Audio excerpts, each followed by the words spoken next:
And we are going to talk about both subjects right now by being joined here with Bernie Kerik, the former New York Police Commissioner who served in that capacity in 2000 and 2001. He also served as former interim minister in the interior of Iraq and former senior policy advisor to the U.S. presidential envoy there as well. Bernie, as you check in from Washington, we want to get to Mayor de Blasio in just a minute, but first, our parent website, Newsmax.com, has the story from the New York Post, which reports that the Reverend Al Sharpton gets paid by companies to not call them racist. What's your reaction to that? Well, it's not a surprise. I mean, it's, well, not to me anyway. And I don't think anyone that's followed Sharpton for any period of time would be surprised by the article. That's what he does, and I've said this before, he's an opportunist in many of these circumstances, and you know, he took an opportunity at the death of Garner and at the death of Michael Brown and Ferguson to jump on this racist bandwagon and spur and incite people, and that's what he does. I mean, but I give the Post a lot of credit for having the courage to put it out there and tell the truth, tell what the man is.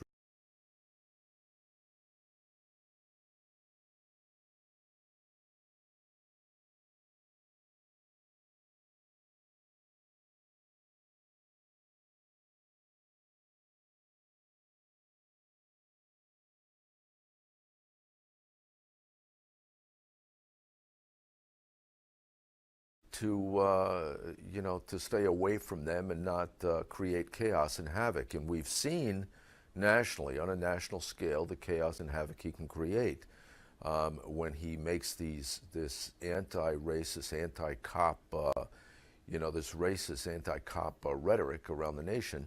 You know, we've seen the protests, we've seen people burning down communities, we've seen cops be beaten, we've seen people be assaulted. We saw the assassination of 2 police officers by a man that specifically, you know, mentioned in an Instagram mention that he was doing so as a result of the rhetoric that came initially from Al Sharpton. About 1:30 remains in this segment, Bernie. We made mention of the fact that yesterday at the funeral of one of those slain officers, still, the police, many of them turned their back toward current Mayor de Blasio. As the former police commissioner of New York City, your reaction to their symbolic gesture? Look, you know, they have a constitutional right to protest. And, you know, when you think of peaceful protest, that's a peaceful protest. It's a way for them to protest. Do I agree with it? No, I don't. You know, I've made that clear. I don't think the funeral for Lou or Ramos was the place to do it. I think there'll be other times that they can make their upset and anger with the mayor known. I think they've been pretty clear already, and I don't blame them.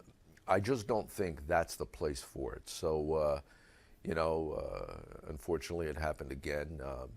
But, you know, from this point on, I think the mayor's going to have to do everything within his power to clean up that or fix that relationship between him and the police department, or it's going to be a difficult time to come in the next year or so.